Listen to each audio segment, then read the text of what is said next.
जो 400 पार का जो नारा है, बीजेपी हमेशा ये अपने नारे देती है, लोगों के लिए कोई नारा नहीं। पिछली बार हरियाणा में 75 पार का नारा दिया था। अब जो है 2/3 बहुमत की बात करते हैं, कभी 1/3 की। तो ये खुद के लिए नारा है, इसमें लोगों का क्या है? हमारे नारे लोगों के लिए होते हैं। हम कहते हैं कि बुढ़ापा पेंशन 6000, मेट्रो जाएगी रोहतक पार। वो कहते हैं 400 पार, हम कहते हैं मेट्रो जाएगी रोहतक पार। हमारा ये नारा है।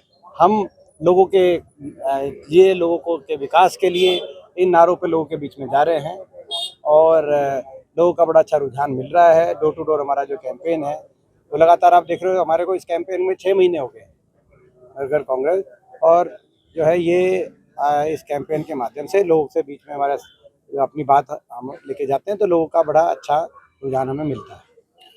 10 साल बाद चौधरी वीरेंद्र सिंह की घर वापसी हुई है, क्या कांग्रेस में लगातार कांग्रेस का परिवार हरियाणा में बढ़ रहा है। लगातार लोग कांग्रेस में शामिल हो रहे हैं।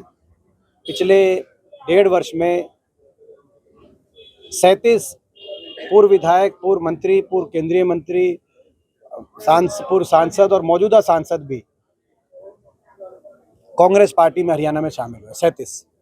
आज उसी कड़ी में जो हमारे आदरणीय चौधरी वीरेंद्र सिंह जी भी कांग्रेस पार्टी में शामिल हुए हैं।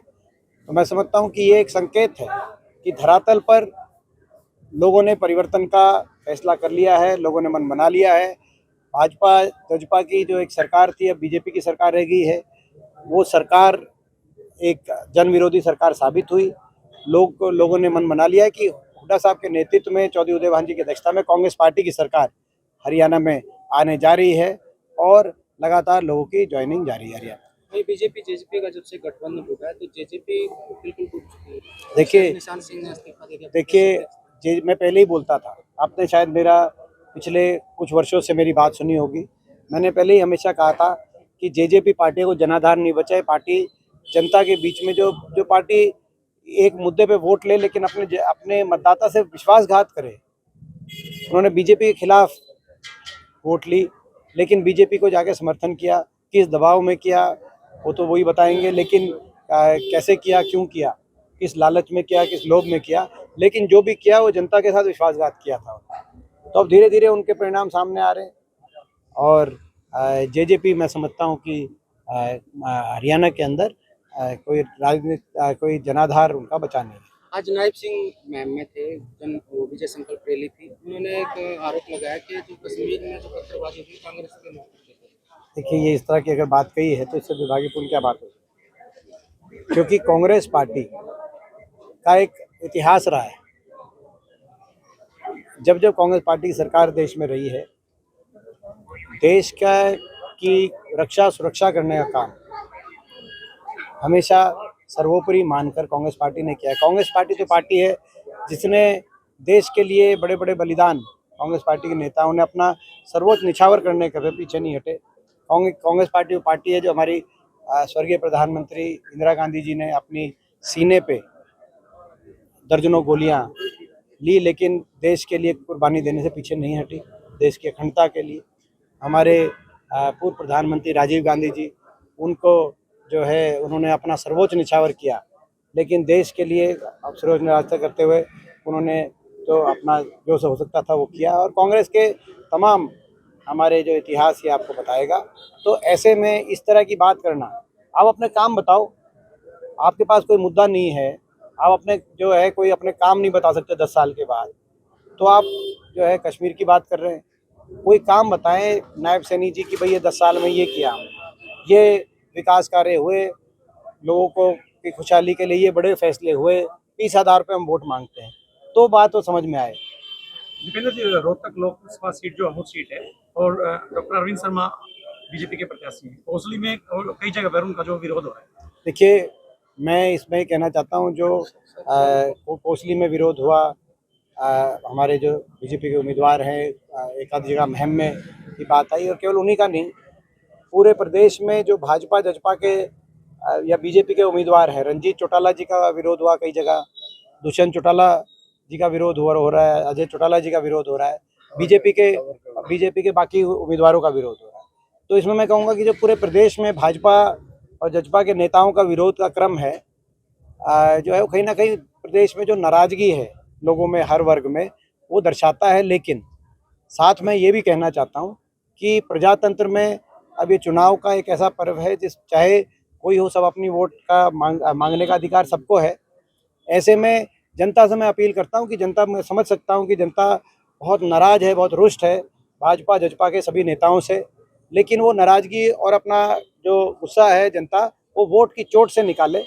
वो वोट की चोट से जवाब देकर जिस दिन मतदान हो उस दिन भाजपा जजपा की के उम्मीदवारों को वोट की चोट का से मारकर वोट की चोट से मारे। अब मगर किसी भी रूप से इस तरीके से किसी कार्यक्रम में या वो करते, मैं समझता हूँ कि कहीं ना कहीं जो लोकतंत्र और संवैधानिक गरिमाओं में ही रहकर जो है मैं समझता हूँ जनता को अपना गुस्से का इजहार करना चाहिए। ये ऐसा मेरा मानना है। डॉक्टर अरविंद ने आज मैम से खुले मन से ये कहा कि जो विरोध कर रहे हैं वो गुलाबी गैंग है, कांग्रेस के लोग हैं, हमने पहचान देखिए, मैंने इस पे जो कहना था वो कह दिया कि भाई ये जो है जो मैंने बात कही थी वो कह दी। वो तो चलो अपनी बात कहेंगे, लेकिन जो है मैंने जैसे कहा कि भाई जनता संयम से अपने, मैं समझ सकता हूँ जनता की जो भावनाएं हैं पूरे प्रदेश में, ये जो नाराजगी का सामना करना पड़ रहा है बीजेपी जेजेपी को, पूरे प्रदेश से खबरें आ रही हैं। और इसमें मैं दोबारा रिपीट करना चाहता हूँ भाई, ये पूरे प्रदेश से खबरें आ रही हैं। कहीं रणजीत चौटाला का विरोध हो रहा है, कहीं जो है अजय चौटाला का विरोध हो रहा है, कहीं दुष्यंत चौटाला का विरोध हो रहा है, कहीं भाजपा के अन्य उम्मीदवारों का विरोध हो रहा है। इससे पता चलता है जनता में बेहद नाराजगी, व्यापक नाराजगी है। मगर वो नाराजगी की हालांकि हम कारण समझ सकते हैं कि इस 10 साल की सरकार ने हर वर्ग को अपमानित किया, लेकिन मैं समझता हूँ नाराजगी व्यक्त करने का तरीका जो है वो प्रजातंत्र में वोट की चोट से मतदान करना ही होता है।